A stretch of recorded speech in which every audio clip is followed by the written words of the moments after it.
Je souhaiterais aujourd'hui partager avec vous un message intitulé « Avez-vous reçu le Saint-Esprit » Veuillez répéter ce titre à haute voix, « Avez-vous reçu le Saint-Esprit » Le passage biblique d'aujourd'hui est tiré de Actes 19, 1-7.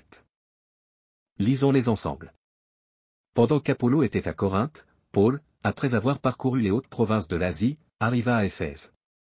Ayant rencontré quelques disciples, il leur dit, « Avez-vous reçu le Saint-Esprit, quand vous avez cru » Ils lui répondirent, « Nous n'avons pas même entendu dire qu'il y ait un Saint-Esprit. » Il dit, « De quel baptême avez-vous donc été baptisés » Et ils répondirent, « Du baptême de Jean. » Alors Paul dit, « Jean a baptisé du baptême de repentance, disant au peuple de croire en celui qui venait après lui, c'est-à-dire, en Jésus. » Sur ces paroles, ils furent baptisés au nom du Seigneur Jésus. Lorsque Paul leur eut imposé les mains, le Saint-Esprit vint sur eux, et ils parlaient en langue et prophétisaient. Ils étaient en tout environ 12 hommes. Après avoir été sauvés en croyant en Jésus, si nous continuons à mener une vie apathique, c'est parce que nous ne sommes pas remplis du Saint-Esprit. Le secret d'une vie chrétienne victorieuse est de recevoir la plénitude du Saint-Esprit. C'est seulement par le Saint-Esprit que nos vies peuvent être transformées et que l'Église coréenne peut connaître un renouveau. Cette plénitude du Saint-Esprit est une promesse que Dieu le Père a faite pour nous tous. Tout d'abord, avant de monter au ciel, Jésus a dit à ses disciples de ne pas quitter Jérusalem, mais d'attendre la promesse du Père, le Saint-Esprit. Dans Actes 1, 4-5, il est dit, comme il se trouvait avec eux, il leur recommanda de ne pas s'éloigner de Jérusalem, mais d'attendre ce que le Père avait promis. Ce que je vous ai annoncé, leur dit-il, car Jean a baptisé d'eau, mais vous, dans peu de jours, vous serez baptisés du Saint-Esprit. Même les disciples du Seigneur devaient absolument être remplis du Saint-Esprit pour pouvoir témoigner de l'Évangile avec puissance, Acte 1, émoticône. Alors que les disciples attendaient la promesse du Saint-Esprit et se réunissaient dans la chambre haute pour prier ardemment pendant 10 jours, ils ont reçu la plénitude du Saint-Esprit. Acte 2, 1-4 déclare, le jour de la Pentecôte, ils étaient tous ensemble dans un même lieu. Tout à coup, il vint du ciel un bruit comme celui d'un vent impétueux, et il remplit toute la maison où ils étaient assis. Des langues, semblables à des langues de feu, leur apparurent, séparées les unes des autres, et se posèrent sur chacun d'eux. Ils furent tous remplis du Saint-Esprit, et se mirent à parler en d'autres langues, selon que l'Esprit leur donnait de s'exprimer. Avant de recevoir le Saint-Esprit, les disciples de Jésus étaient sans force. Les 12 disciples, qui avaient suivi Jésus pendant 3 ans, avaient entendu directement ses enseignements et avaient été témoins de nombreux miracles. Cependant, lorsque Jésus fut crucifié, Pierre le renia 3 fois et les autres disciples se dispersèrent et s'enfuirent. Même après la résurrection, ils s'étaient rassemblés en secret, craignant pour leur vie. Mais après avoir reçu le Saint-Esprit, ils furent transformés en hommes de puissance, prêchant l'Évangile avec assurance.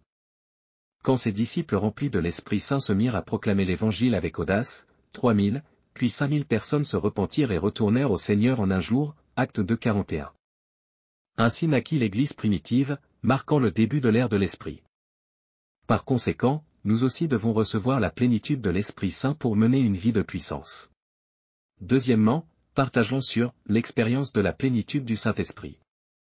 Éphèse, que Paul a choisi comme centre de son 3e voyage missionnaire, était une ville portuaire entre la chaîne montagneuse du Corrézieux en Asie mineure et la mer Égée. Éphèse était un centre de communication et de commerce, et on l'appelait « le trésor de l'Asie » pour son importance politique et économique.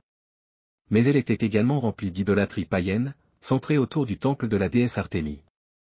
Lors du retour de son 2e voyage missionnaire, Paul profita d'une escale de son bateau à Éphèse pour y prêcher l'Évangile. Cependant, la durée de son séjour à ce moment-là fut trop courte pour porter de grands fruits. Mais Priscille et Aquila, collaborateurs de Paul, restèrent là pour prêcher l'Évangile, et Apollo y prêcha aussi Jésus, ce qui a permis à l'Église de naître. Lorsque Paul est arrivé à Éphèse après avoir traversé les régions de la Galatie et de la Phrygie, il y trouva 12 personnes qualifiées de disciples. Cependant, ces disciples ne connaissaient que le baptême de Jean, c'est-à-dire le baptême d'eau, et ils ne savaient rien du Saint-Esprit. Paul a compris qu'ils croyaient en l'Évangile mais que leur vie ne montrait aucun pouvoir ou force et leur demanda, « Avez-vous reçu le Saint-Esprit lorsque vous avez cru ?» Mais ils répondirent, « Nous n'avons même pas entendu dire qu'il y ait un Saint-Esprit, » Acte 19, 2. Après notre salut, en tant qu'enfants de Dieu, pour vivre une vie de victoire en combattant le péché, nous devons continuellement recevoir la plénitude du Saint-Esprit, Éphésiens 5, 18. En effet, sans la plénitude du Saint-Esprit, nous ne pouvons vivre une vie sainte et consacrée en tant qu'enfants de Dieu dans ce monde pécheur. Lorsque nous sommes remplis du Saint-Esprit, une louange jaillit du fond du cœur, la joie et la gratitude débordent, et la vie de foi devient un plaisir. Nous attendons alors le moment de l'adoration et de la prière, et nous recevons la force de vaincre le monde. Nous sommes alors capables de repousser les tentations et les péchés du monde, et nous menons une vie bénie en remportant la victoire sur le diable. Aujourd'hui, il y a des personnes qui, bien qu'elles disent croire en Dieu et qui servent dans l'Église, n'ont pas encore expérimenté le Saint-Esprit. Ces personnes ont du mal à comprendre et à écouter la parole de Dieu, à prier et même à offrir la dîme complète. C'est en recevant la plénitude du Saint-Esprit que la certitude de la foi naît, que nous recevons la force pour accomplir la mission que Dieu nous a confiée et que l'Église prospère. La raison fondamentale pour laquelle l'Église ne grandit pas et que les croyants ne prient pas, ne sont pas fermement enracinés dans la parole et ne sont pas remplis du Saint-Esprit. C'est pourquoi il est nécessaire de reconnaître, d'accueillir et d'inviter le Saint-Esprit.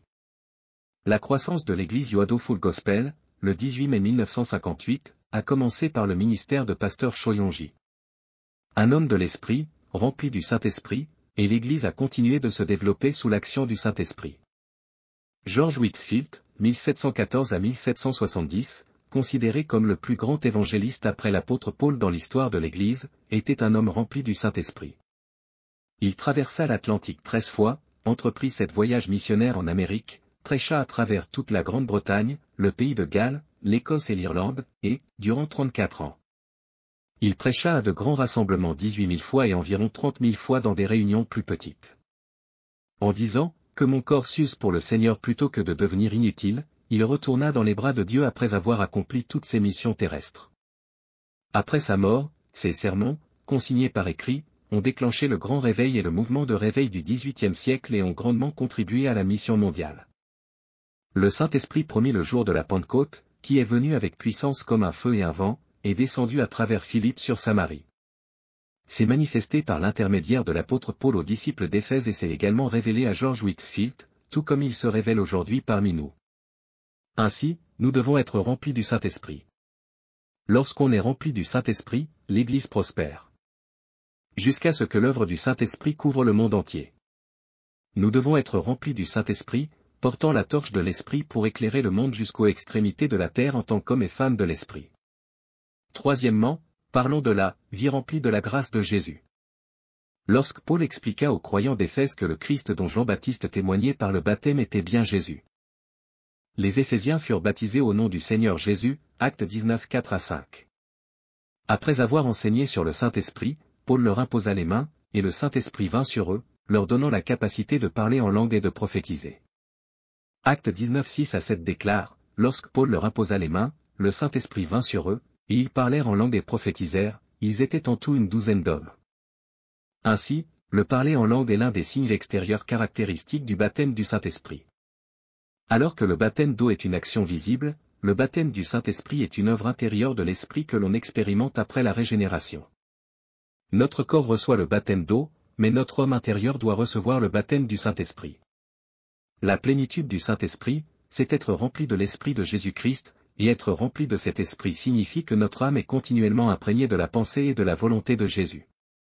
Le Saint-Esprit ne parle pas de lui-même, mais uniquement de Jésus-Christ.